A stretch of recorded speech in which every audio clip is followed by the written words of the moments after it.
রবিউল আউয়াল আসলেই আমি দেখি অসংখ্য মানুষের মধ্যে বাক বিতণ্ডা দেখা দেয়।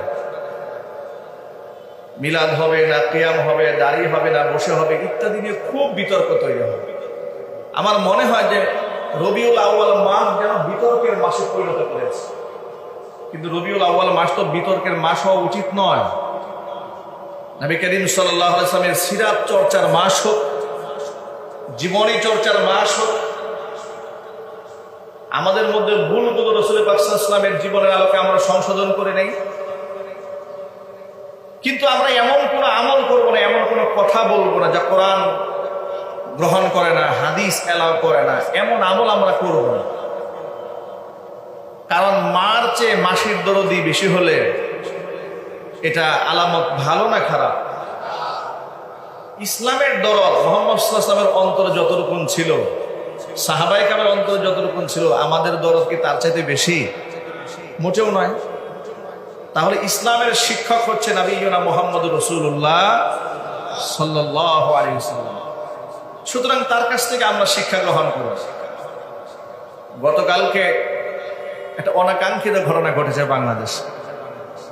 জনৈক বিতর্কিত এক বক্তা সুন্নিপন্থী রাজপথে মিছিল মিটিং করেছে। তারা জস্তে জুলুসের মিছিল করবে, সেই সুবাদে কথা বলতে গিয়ে এক পর্যায়ে বলেছে, কোন দলিল প্রমাণ ছাড়াই আমরা ঈদে মিলাদুন নবী উদযাপন করব মহব্বতে। কোনো দলিল দরকার নেই, শুধু মহব্বতে করব। এই কথা বলার পরে আরেকজন আলেম দেখলাম প্রতিবাদ করে বলছে যে শুধু মহব্বতে তো কোনো দলিল হয় না। যদি শুধুই মহব্বতে কোনো কাজ করা জায়েজ হয়, তাহলে তিনি একটু শক্ত ভাষায় বলেছেন, সম্ভবত ব্রাহ্মণবাড়িয়ার দিকে, যে মাওলানা বলেছে শুধু আবেগের মহব্বতে, আবেগের বশবর্তী হয়ে আমরা ঈদে মিলাদুন নবী উদযাপন করব। তাহলে আবেগ এবং মহব্বতে আমি ওই ভদ্রলোকের বউকে একদিনের জন্য আমার বাসায় আনবো। জবাব দিয়েছে।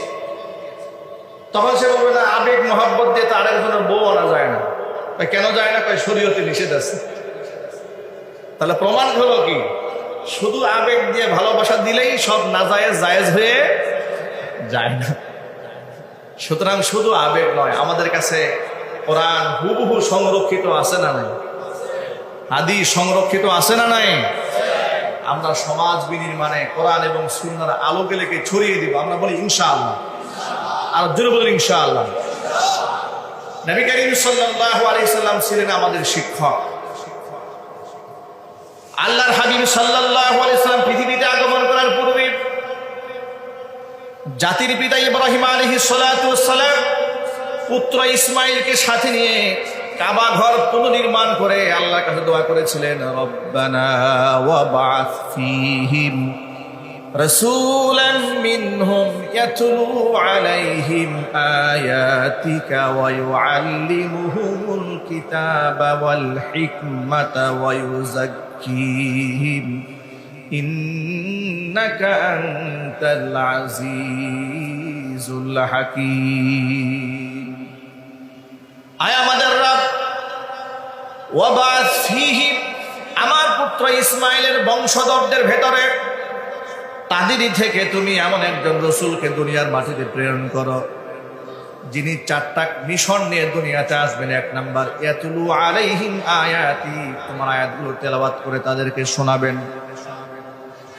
ওয়া ইউআল্লিমুহুমুল কিতাবা ওয়াল হিকমা ওয়া ইউযাক্কিহিম, তাদেরকে আত্মশুদ্ধি করবেন, অন্তরাত্মা পাক করবেন, ওদেরকে কিতাব শিক্ষা দেবেন, হিকমত শিক্ষা দেবেন।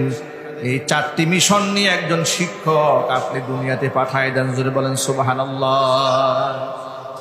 সেই 4টি মিশন নিয়ে আল্লাহ পাক তার রাসূলকে পাঠালেন। হুজুর দুনিয়াতে এসে বললেন, ইন্নামা আনা বুইসতু মুআল্লিমান, দুনিয়াতে আমি ছাত্র হয়ে প্রেরিত হইনি, মানবতার শিক্ষক রূপে আল্লাহ পাক পৃথিবীতে আমাকে পাঠিয়ে দিয়েছে।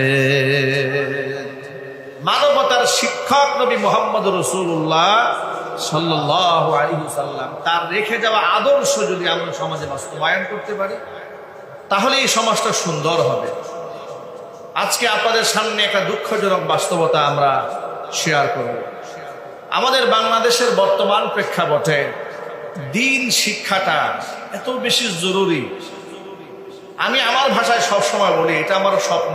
আমার মাদ্রাসায় শুধু আমরা দিন শিখাই, এতটুকু সীমাবদ্ধ হয় না। শতকরা কত পার্সেন্ট সন্তান মাদ্রাসায় পড়ে?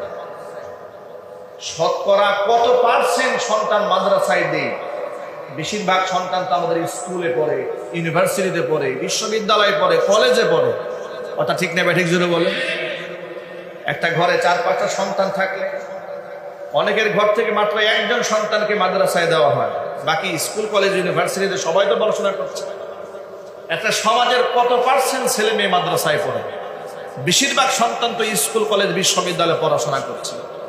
তাহলে যে স্কুল কলেজ বিশ্ববিদ্যালয়ে আমাদের কলিজার টুকরা সন্তানরা পড়ছে, যারা আগামী দিনের ভবিষ্যৎ, তাদের মধ্যে যদি আমরা দিন প্রবেশ করাতে না পারি, তাদের মধ্যে যদি ঈমান প্রবেশ করাতে না পারি, কোরআন সুন্নাহ যদি প্রবেশ করাতে না পারি, তাহলে যত চিৎকার আমরা করি, চেঁচামেচি আমরা করি, রাজনৈতিক সংস্কারের কথা বলি, গোটা সংস্কারের তো আন্দোলন চলছে বাংলাদেশ, সংস্কার সংস্কার কত কিছু হবে, কিন্তু কোনোদিন এই সংস্কার সাকসেস হবে না যদি আমাদের সন্তানদেরকে আমরা দিন থেকে দূরে সরিয়ে দিই। ঠিক কিনা জুড়ে বলে? দিন থেকে দূরে সরে যাওয়ার কারণে গোটা সমাজ ব্যবস্থায় কেমন পচন ধরেছে। আমাদের এই বাংলাদেশে 2024 সালের জরিপ অনুযায়ী 8.3 মিলিয়ন পিপল তারা মাদকাসক্ত। প্রায় 83 লক্ষ মানুষ মাদকের সাথে সংশ্লিষ্ট 2024 সালের জরিপ অনুযায়ী। ঘৃণার সাথে বলেন নাউজুবিল্লাহ। আপনারা শুনে অবাক হবেন, কিশোর গ্যাংয়ের সংখ্যা বাড়ছে দিন দিন। কিশোর গ্যাং কারা? 12 থেকে 18 বছর বয়স। এই বয়সের ছেলেরা বিভিন্ন সংগঠন তৈরি করে, অস্ত্রধারী হয়, তারা গ্যাং তৈরি করে, রাস্তাঘাটে চাঁদাবাজি করে, রামদা নিয়ে ঘোরাফেরা করে, মানুষের হাত পা কেটে ফেলে, রক্তক্ষয়ী সংঘর্ষ বাঁধিয়ে দেয়, এমনকি মানুষ খুন পর্যন্ত করে। এই কাজগুলো তারা করছে। স্কুল কলেজ থেকে এরা বের হয়ে এই সমস্ত বিপদগামী হচ্ছে। মাদকের সাথে সংশ্লিষ্ট মেয়েরা পর্যন্ত জড়িয়ে যাচ্ছে এর সাথে। আমি যতটুকু পড়াশোনা করেছি এই ব্যাপারে জানার চেষ্টা করেছি, জরিপে এসেছে ঢাকা শহরের ধনীর দুলাল এবং দুলালি, অর্থাৎ বড়লোকের ছেলে মেয়েরা মাদকের সাথে বেশি জড়িয়ে যাচ্ছে। নাউজুবিল্লাহ পড়েন। আমি এই কয়েকটা উপমা আপনাদের সামনে দেওয়ার উদ্দেশ্য হলো যে আমাদের সন্তানকে যদি আমরা কোরআন সুন্নাহ শেখাতে পারি তো ফায়দার কিভাবে শুনে। যে সমাজে 80 থেকে 83%, প্রায় 83 লক্ষ মানুষ মাদকাসক্ত হয়েছে, আমি যদি কোরআন হাতে নিয়ে চ্যালেঞ্জ করে আপনাদের সামনে বলি তাহলে আমার কাফফারা দিতে হবে না, কসম করলে কাফফারা দিতে হবে না। এই মাদকাসক্ত ব্যক্তিদের মধ্যে 1% কোরআন সুন্নাহ পড়ুয়া সন্তানদের খুঁজে পাওয়া যাবে না। ঠিক কিনা বলে? মাদ্রাসায় ছাত্র সংখ্যা কম স্কুল কলেজের তুলনায়, কিন্তু যে সংখ্যাটা এসেছে, আপনি মাদকাসক্ত আমাদের সন্তানদেরকে মাদ্রাসায় পাবেন। এ কথা কি ঠিক নেবে? ঠিক। প্রশ্ন হলো কারণটা কি? যে বয়সের ছেলে মেয়েরা মাদকাসক্ত হচ্ছে স্কুলে কলেজে ইউনিভার্সিটিতে, ওই একই বয়সের ছেলে মেয়ে মাদ্রাসায় আছে। তারা মাদকাসক্ত হচ্ছে না কেন? তারা নেশাগ্রস্ত হচ্ছে কেন? তারা ড্রাগসে আসক্ত হচ্ছে না কেন? তাদেরকে নাইট ক্লাবে পাওয়া যায় না কেন?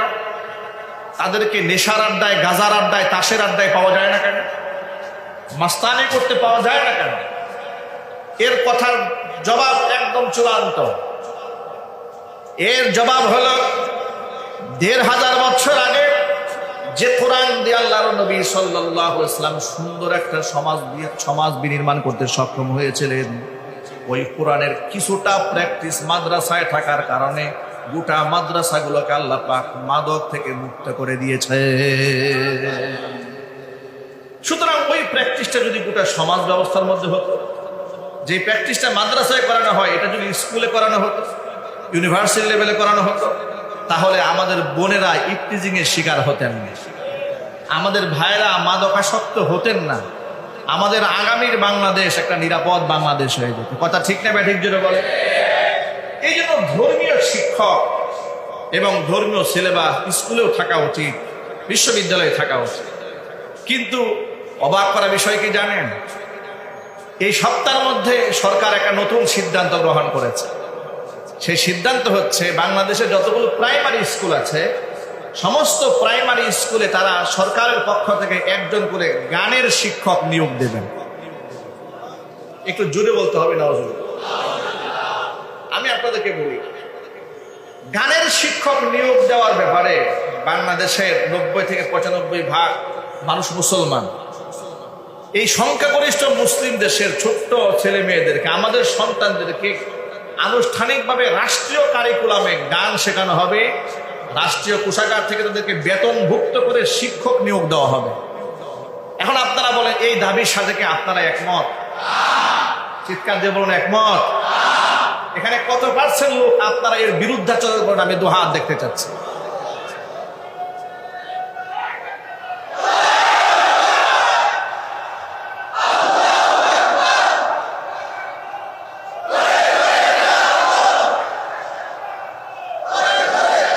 যদি দেখুন এখানে বিভিন্ন দলের রাজনৈতিক লোকেরা আছেন, নেতৃবৃন্দরা আছেন, কর্মীরা আছেন, অনুসারীরা আছেন, মুসলমানরা আছেন। এই যে আপনারা হাজার হাজার মানুষ সকলে হাত তুলেছেন, এই হাতটা শুধু এখানে উঠবে না, এটা বাংলাদেশের যে প্রান্তে গিয়ে জিজ্ঞেস করেন যে আপনার সন্তানকে সরকারি কারিকুলামে সারেগামা পাদান এসে শেখানো হবে, আপনি কি রাজি আছেন? গান গান বলবে মোটেও না। আবার যদি জিজ্ঞেস করা হয় আপনার সন্তানকে ধর্মীয় টিচার রেখে স্কুলে কোরআন শেখানো হবে, হাদিস শেখানো হবে, আল্লাহ রাসূলের জীবনে শেখানো হবে, আপনারা কি রাজি আছেন? কারা কারা রাজি আছেন তো হাত দেখতে পাচ্ছি। মাশাআল্লাহ।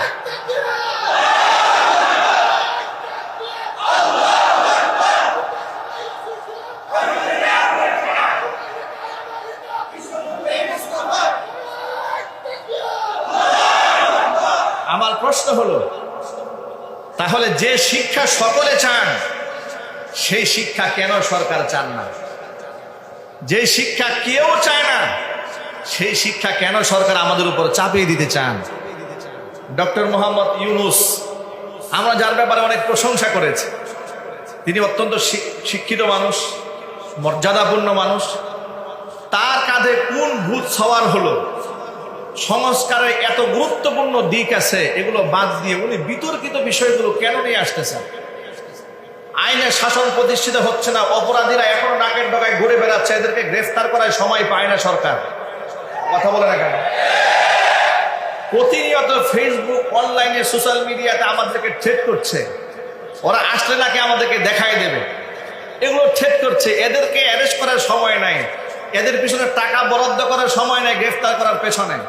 প্রশাসনের অসংখ্য লোকেরা এখনো পর্যন্ত স্বৈরাচারের নাতিপুতিরা বসে আছে, সরকারের কথা মানে না। একথা ডক্টর আসিফ নজরুল নিজে স্বীকার করেছেন। অথচ তাদের সংসার সংস্কারের ব্যাপারে কোনো বক্তব্য নেই। নতুন পুলিশ নিয়োগের ব্যাপারে খুব একটা আন্তরিকতা প্রকাশ করে দেখা যাচ্ছে না। রাজনৈতিক নেতৃবৃন্দকে ঝুঁকের মধ্যে ফেলে দিচ্ছে। পক্ষান্তরে বিতর্কিত কোথাকার কোন গানের শিক্ষক নিয়োগ দেওয়ার জন্য মাথা নষ্ট হয়ে গেছে। এরপরে নারী আন্দোলনের নামে, নারী অধিকারের নামে ট্রান্সজেন্ডার ইস্যুকে টেনে নিয়ে সামনে নিয়ে আসছে। মানে অহেতুক বিতর্কিত বিষয়গুলোকে সামনে এনে গুরুত্বপূর্ণ বিষয়কে পেছনে ফেলে সরকার যে উদ্যোগ নিয়ে সামনে এগোচ্ছে, আমার তো মনে হচ্ছে স্বৈরাচারী হাসিনার মাথায় যে ভূত উঠেছিল সেই বাত তার মাথায় উঠে বসে আছে। মনে রাখবেন, আমরা কিন্তু ভূত তাড়াতে জানি। কি বলেন? ভূত তাড়ানোর মলম, ঔষধ, ঝাড়ফুঁক সব আমাদের জানা আছে না? কথা বলেন, জানা আছে না? আমরা শুধু ফু দেব, মলম দলার দায়িত্ব আপনাদের। কি বলেন, রাজি আছেন তো ইনশাল্লাহ? সুতরাং প্রাথমিক বিদ্যালয়ে গানের শিক্ষক নয়, গোটা পৃথিবীর জরিপ বলেছে গানের শিক্ষকরা লম্পট হয়, বদমাশ হয়, চরিত্রহীন হয়। আমরা আমাদের আগামী প্রজন্মকে লম্পট, বদমাশ, চরিত্রহীন বানাতে চাই না। আমাদের সন্তানদেরকে আমরা ধার্মিক, ইমানদার, তাহাজ্জুদ গুজারি, মাদক মুক্ত বানাতে চাই। মাদক মুক্ত সমাজ বিনির্মাণ করতে গেলে ধর্মীয় শিক্ষক নিয়োগের বিকল্প কোন রাস্তা নাই। গানের শিক্ষক যে স্কুলে নিয়োগ দেওয়া হবে, কান ধরে সেখান থেকে বের করে দেওয়া হবে।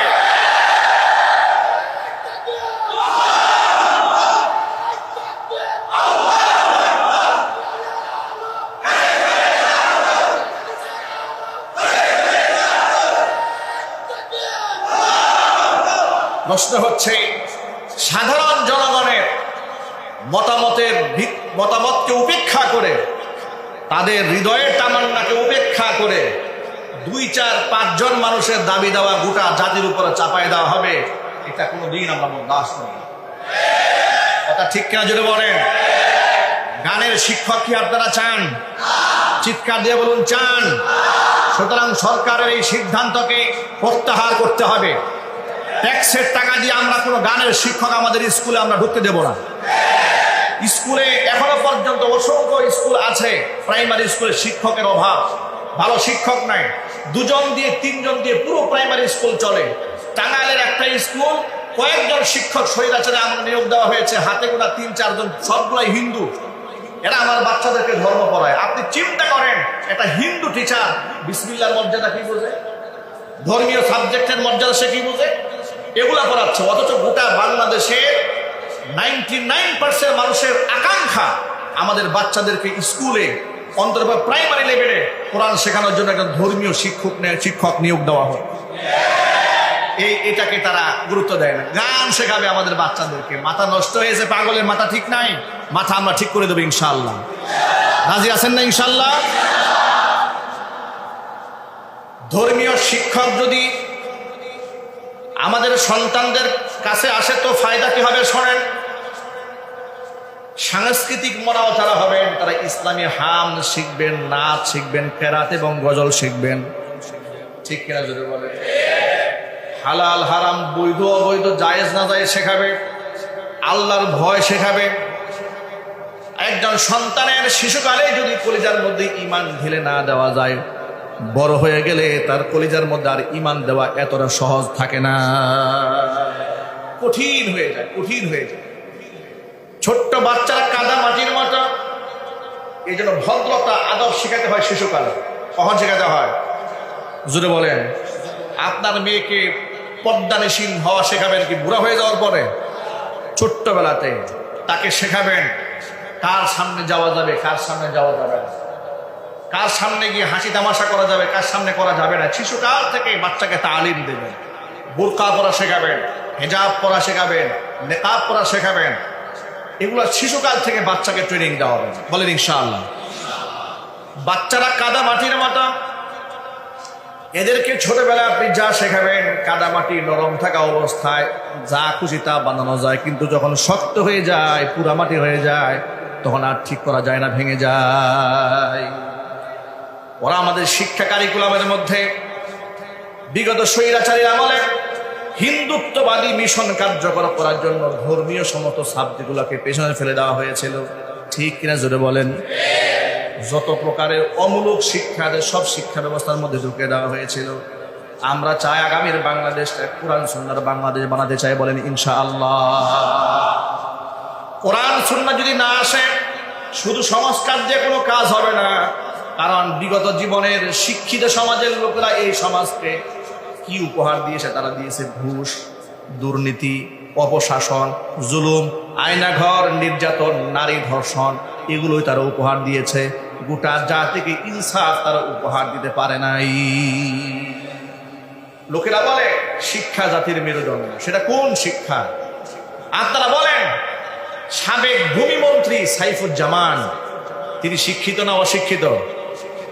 জোরে বলতে হবে। সন্দেহ আছে আপনাদের? আজকের দৈনিক আমার দেশ পত্রিকা রিপোর্ট করেছে, তিনি এবং তার পরিবারের সদস্যরা মিলে মাত্র 1200 কোটি টাকা, 1200 কোটি টাকা বাংলাদেশের টাকা বিদেশে পাচার করে নিয়ে গেছে। দুবাইয়ে 266টা ফ্ল্যাট ক্রয় করেছে এই শিক্ষিত নামক কুলাঙ্গারেরা। আমি এই জন্য আমার ভাষায় সবসময় বলি, এই দেশের তথাকথিত শিক্ষিত চোরেরা, শিক্ষিত ডাকাতেরা, শিক্ষিত খুনেরা রাষ্ট্রের যে ক্ষতি করেছে, অশিক্ষিত লোকেরা 1000 বছরেও তার অর্ধেকও করতে পারবে না। ঠিক না? ঠিক যেটা বলে।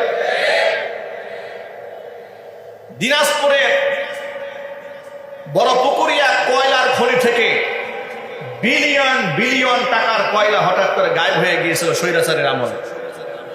বিলিয়ন, মিলিয়ন না, বিলিয়ন বিলিয়ন টাকা, সম্ভবত হয়তো 300 বিলিয়নের উপরে, আমার সংখ্যাটা এক্স্যাক্টলি মনে নাই। 300 বিলিয়নের ডলারের উপরে টাকা না, এটা ডলার। এত টাকার কয়লা গায়েব হয়ে যায়, দেশের সরকারের খবর থাকে না। বাংলাদেশ ব্যাংকের স্বর্ণ হঠাৎ করে তামা হয়ে যায়, খবর থাকে না। বাংলাদেশ ব্যাংকের রিজার্ভের টাকা গায়েব হয়ে যায়, খবর থাকে না। খবর হবে কি করে? এরপরে সুইস ব্যাংকে অ্যাকাউন্টে দেশের মানুষ টাকা রেখেছে। তারা বারবার বলেছে সরকার যদি চায় যে নাম কারা কারা রেখেছে আমরা নাম দেব, কিন্তু সরকার না চাইলে তো দিতে পারবো না। সরকার বলে নাম দেওয়ার কোনো দরকার নাই, নাম দেওয়ার কোনো দরকার নাই। সুইস ব্যাংকে কারা টাকা রেখেছে, সুইস ব্যাংকে টাকা কারা রাখে তাদের নাম দেওয়া দরকার নাই, কিন্তু 116 জন আলেমের নামের তালিকা করে দুদকে জমা দিয়ে তাদের নাম পত্রিকায় প্রকাশ করার খুব দরকার ছিল। কথা বুঝেন না আপনারা? 116 জন আলেমের নামের তালিকা তৈরি করে পত্রিকায় প্রকাশ করেছে, সংবাদ সম্মেলন করেছে, বাংলাদেশের থানায় থানায় দিয়েছে। তারা যেন কোথাও ওয়াজ মাহফিল করতে না পারে, বক্তব্য দিতে না পারে, পুলিশকে যেন বাধা দিয়ে মাহফিল বন্ধ করে দেয়। আলেমের নামের তালিকা তৈরি করেছিল স্বৈরাচারীরা। কিন্তু সুইস ব্যাংকে কারা টাকা রাখে, রাষ্ট্রের টাকা কারা বিদেশে পাচার করে, তাদের নামের কোনো তালিকা তৈরি হয় নাই। এর মানে হচ্ছে আপনি শুধু সংস্কার করে কোনো পরিবর্তন আনতে পারবেন না। আগামীর বাংলাদেশটাকে যদি কোরআন সুন্নাতে বাংলাদেশ বানাতে হয়, ধর্মীয় শিক্ষক নিয়োগ দিয়ে শিশুকাল থেকে আমাদের সন্তান যেন আর স্বৈরাচারী শেখ হাসিনা না হয়, সাইফুজ্জামানের মতো দুর্নীতিবাজ না হয়, খুনি এবং স্বৈরাচারী হাসিনা তৈরি না হয়। এই জন্য আমাদের সন্তানকে কোরআন শিক্ষার বিকল্প কোনো রাস্তা নয়। শুধু ওয়াজ হবে না, ধর্মীয় শিক্ষার প্রয়োজন। ধর্মীয় শিক্ষা অন্তরের মধ্যে থাকলে সে ব্যক্তি জানবে কোনটা হালাল কোনটা হারাম। কোরআন শরীফটা খোলা মাত্র তারা বুঝে ফেলবে। আপনি টাকা কি করে আত্মসাৎ করবেন? স্বয়ং আল্লাহ রাব্বুল আলামিন অন্যের টাকার ব্যাপারে এত বেশি গুরুত্ব দিয়েছেন। খবরদার খবরদার, তোমরা অন্যের টাকা হাতে স্পর্শ পর্যন্ত করবে না। তাদের আমানতের টাকা, একে অপরের টাকা আত্মসাৎ করে তোমরা খাবে না। আল্লাহ পাক কোরআনের ভাষায় বলছেন 188 নম্বর আয়াত সূরাতুল বাকারা, ওয়ালা তাকুলু আমওয়ালাকুম বাইনাকুম বিল বাতিলি ওয়া তুদলু বিহা ইলাল হুক্কামি লিতাকুলু ফারীকাম মিন আমওয়ালিন নাসি বিল ইসমি ওয়া আনতুম তা'লামুন। আল্লাহ পাক বলেন ওয়ালা তাকুলু আমওয়ালাকুম বাইনাকুম বিল বাতিল, অন্যায়ভাবে তোমরা একে অপরের সম্পদকে আত্মসাৎ করবে না। আবার অন্যায়ভাবে অন্যের সম্পদ দখল করার জন্য ওয়াতুদুলু বিহা ইলাল হুক্কাম, আদালতে মামলা দায়ের করে অন্যের জমি জমা অন্যের সম্পদ দখল করবা, অন্যায়ভাবে সেটাও যেন না হয়ে যায়। সমাজের মধ্যে এমন কিছু দুর্নীতিবাজ আছে, ভূমি খেকু আছে, ভূমি দস্যু আছে, ভূমি ডাকাত আছে, অন্যের জমি দখল করে, যার জমি দখল করে উল্টা তার বিরুদ্ধে মামলা দায়ের করে। আছে না নাই? এমন ভূমি দস্যু আর ভূমি খেকু, ভূমি ডাকাত এখন পৃথিবীতে আসবে, এটা আল্লাহ জানেন না? আরো জোরে বলুন। আল্লাহ বলছেন ওয়াতুদুলু বিহা ইলাল হুক্কাম, বিচারকের কাছে মামলা দায়ের করবা, লিতাকুলু ফারীকাম মিন আমওয়ালিন নাস, তোমরা মানুষের সম্পদকে ভক্ষণ করবে, বিল ইসমি, জেনে শুনে অন্যায়ভাবে, ওয়া আনতুম তা'লামুন, তোমরা জানো। জেনে শুনে অন্যের সম্পদ কুক্ষিগত করার জন্য উল্টা তার বিরুদ্ধে মামলা দায়ের করে তার বিপদে ফেলাই দিবা, এই কাজ করতে পারবা না, এটা হারাম। এটা কি জোরে বলেন? আরো জোরে বলেন, এটা কি হারাম। শুধু কি তাই? আল্লাহ নবী সাল্লাল্লাহু আলাইহি সাল্লাম বলেছেন লা'নাল্লাহুর রাশিয়া ওয়াল মুরতাশিয়া, যেই ব্যক্তি ঘুষ দেয় আর যেই ব্যক্তি ঘুষ খায় তাদের উভয়ের উপর আল্লাহ পাকের লানত। নাউজুবিল্লাহ পড়েন। আমাদের দেশে ঘুষ নাই, কথা বলেন। আমাদের দেশে সব সেক্টর থেকে ঘুষ বন্ধ হয়ে গেছে। ঘুষ বন্ধ হয় নাই। যারা ঘুষ দিচ্ছে সব অশিক্ষিত মূর্খ মানুষ। কথা বলেন। অশিক্ষিত মূর্খ মানুষ। প্রায় সময় দেখেন জমি রেজিস্ট্রি করতে গেলে রেজিস্ট্রার অযথা অহেতুক হয়রানি করে, প্রশ্নবারে জর্জরিত করে বেশ কিছু মোটা অঙ্কের টাকা দাবি করবে। টাকা দিবেন, সব বৈধ হয়ে যাবে। ঠিক নেবে? ঠিক।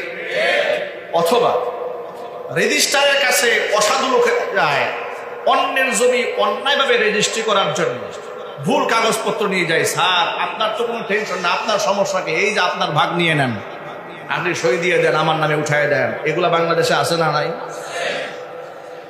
প্রতিটা সেক্টরে ঘুষ দুর্নীতি, যে প্রশাসন আপনি বেড়া দিয়েছেন যেন খেত না খায় ছাগলে, প্রশাসনের দায়িত্ব হচ্ছে আইন শৃঙ্খলা রক্ষা করা নাকি নষ্ট করা? আরো চিল্লাই বলেন। মানুষের জানমাল রক্ষা করা নাকি নষ্ট করে দেওয়া? রক্ষা করা প্রশাসনের দায়িত্ব। সেই প্রশাসন আজকে কি করছে লক্ষ্য করে দেখেন। স্বৈরাচারের আমলে কি করেছে? পশু পাখির মতো গুলো করে মানুষ খুন করেছে। কথা ঠিক না বা ঠিক জুড়ে বলেন।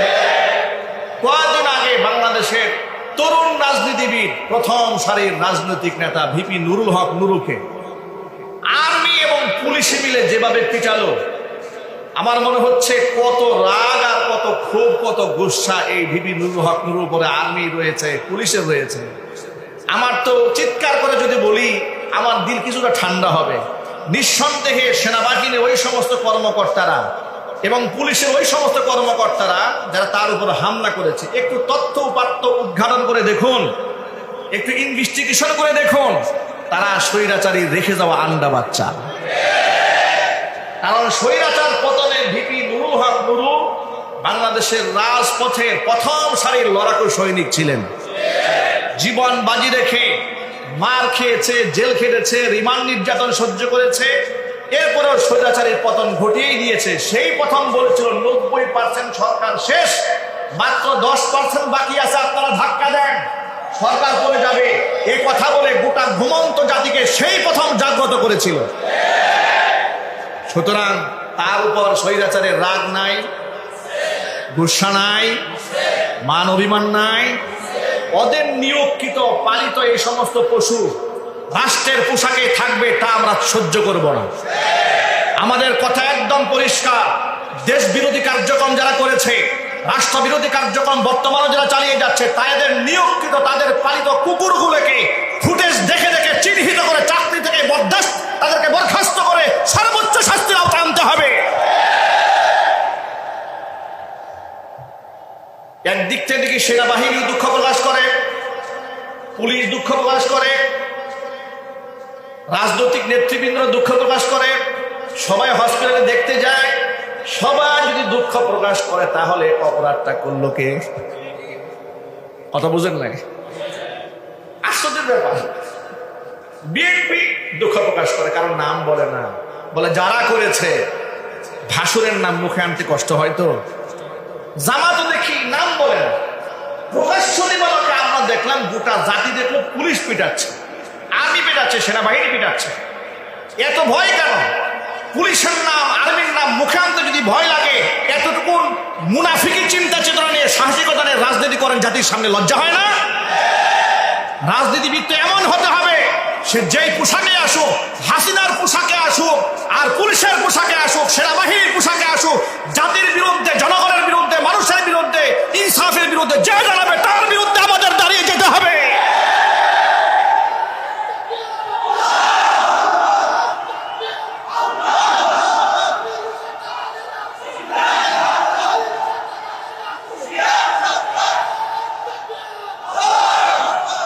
সকলকে একযোগে বলতে হবে, স্বৈরাচারীর পতন যেমন হয়েছে, ওদের নাতিপুতিরা বিভিন্ন পোশাকে আসে না নাই, বিভিন্ন বেশভূষায় আসে না নাই। আমাদের দেশের রাজনৈতিক কিছুটা কোন্দল দেখে স্বৈরাচারী নাতিপুতিরা ফেসবুকে লেখে, ও চেরে আমরা আসতেছি। ওরা লেখে, আমাকে একজন লিখেছে যে ও চিরেই স্বৈরাচারী আসতেছে হুজুর, তা আপনার কি হবে? আমি তখন বললাম যে স্বৈরাচারের আমলে যা হয়েছিল তাই হবে, তবে স্বৈরাচারের এই পতন দেখেও নাতিপুতিরা যদি শিক্ষিত না হয়, শিক্ষা গ্রহণ না করে, স্বৈরাচার তো হেলিকপ্টারে কাপড় চোপড় নিয়ে পালিয়েছে, ওদের নাতিপুতিদেরকে আমরা কাপড় গায়ে ধারণ করার সুযোগ দেব না। আগামীর বাংলাদেশ স্বৈরাচার মুক্ত বাংলাদেশ হবে। স্বৈরাচারের নাতিপুতিরা ইনশাল্লাহ কিয়ামত পর্যন্ত বাংলাদেশে মাথা চালা দিয়ে দাঁড়াতে পারবে না। এই সুযোগ আমরা দেব না। পাগলের সুখ মনে মনে, টাকা রেখে পাতা গুনে। বাংলাদেশে একটা কথা আছে, এগুলা বোকার স্বর্গে বসবাস করছে। ওরা পুলিশ, সেনাবাহিনী, আরবি, এনএসআই, ডিজিএফআই, ডিবি সব কিছু পাহারা দিয়ে ওদের মাকে রক্ষা করতে পারে নাই, আপাকে রক্ষা করতে পারে নাই। ওরা আবার চিন্তা আছে ভারত থেকে তাকে সরকার বানায় দেশের মধ্যে বসাই দেবে। আমি আপনাদের একটা কথা স্পষ্ট বলি, শেখ হাসিনা শুধুমাত্র বাংলাদেশের স্বাধীনতার সার্বভৌমত্বের দুশ্মন নয়, সে আল্লাহর কোরআনের দুশ্মন, দাড়ি টুপির দুশ্মন, আলেমদের দুশ্মন। এ থেকে আপনাদের সন্দেহ আছে? সে ইসলামিক রেভলিউশনের দুশ্মন, সে আলেমদেরকে জঙ্গি বানিয়েছে, বুরকাওয়ালা মহিলাদেরকে জঙ্গি বানিয়েছে, দাড়ি টুপিওয়ালা মানুষদেরকে রাজাকার বানিয়ে আল বদর বানিয়ে আল শান্তভাবে ফাঁসির মঞ্চে মঞ্চায়িত করেছে। সুতরাং ইসলাম বিদ্বেষী এই চিন্তা চেতনার মানুষ বাংলাদেশ আর সোজা হয়ে কোনোদিন দাঁড়াতে পারবে না ইনশাআল্লাহ। যদি আরেকটা যুদ্ধের প্রয়োজন হয় আপনারা প্রস্তুত আসেন কিনা আমি দুহাত দেখতে চাচ্ছি।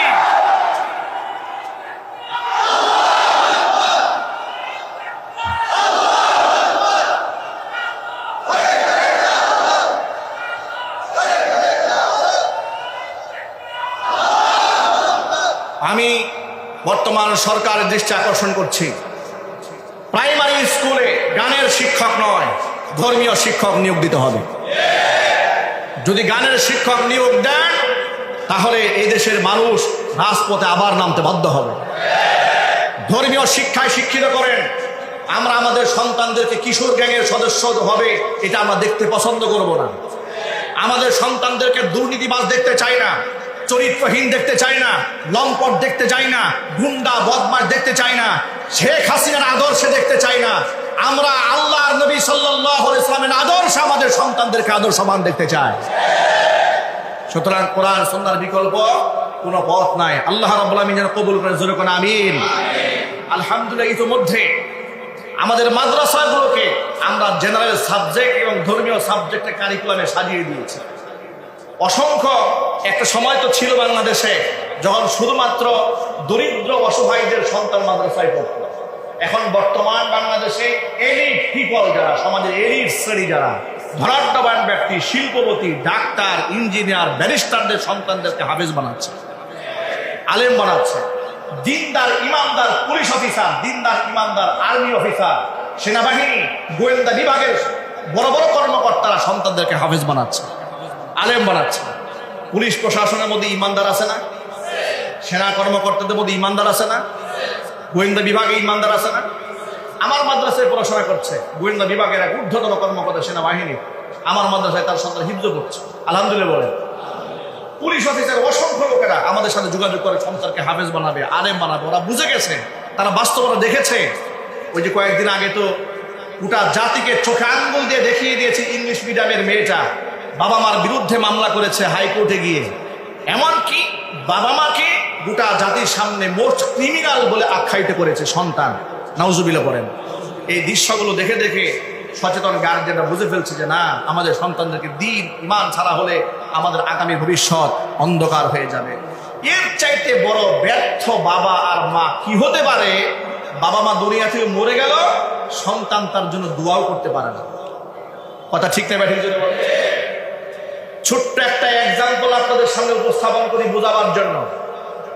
কয়েকদিন আগে আপনারা দেখেছেন বাংলাদেশের এক কুখ্যাত ব্যক্তি এডলফ খান, দেখতে নারী না পুরুষ না হিজড়া না ট্রান্সজেন্ডার বোঝার কোনো উপায় নাই।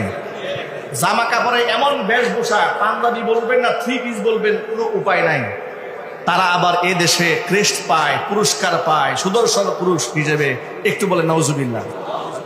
কয়েকদিন আগে এই ভদ্রলোকের বাবা মারা গেছে। মারা যাওয়ার পরে জানাজার নামাজে সে উপস্থিত হয়েছে। যে জামাটা পরে উপস্থিত হয়েছে, নেটিজেনরা লিখেছে এটা কি পাঞ্জাবি না থ্রি পিস, বোঝা কষ্ট হয়ে যাচ্ছে। আরো আফসোস যে সালোয়ারটা পরেছে এটা কি পায়জামা নাকি প্লাজো না ছায়া, এটা বলা মুশকিল। এগুলা পরে বাবার জানাজায় গেছে। দেখেন আকামটা করছে কোথায়, সে কি পড়েছে এটা তার ব্যক্তিগত ব্যাপার। জানাজার নামাজে দাঁড়িয়ে বাবার জানাজার সামনে দাঁড়িয়ে আছে, এরকম করে হাত বেড়ে দাঁড়িয়ে আছে। দাঁড়িয়ে যাওয়ার পরে আশেপাশের লোকেরা তো সালাম ফিরে ফেলেছে, আসসালামু আলাইকুম ওয়া রাহমাতুল্লাহ, আসসালামু আলাইকুম।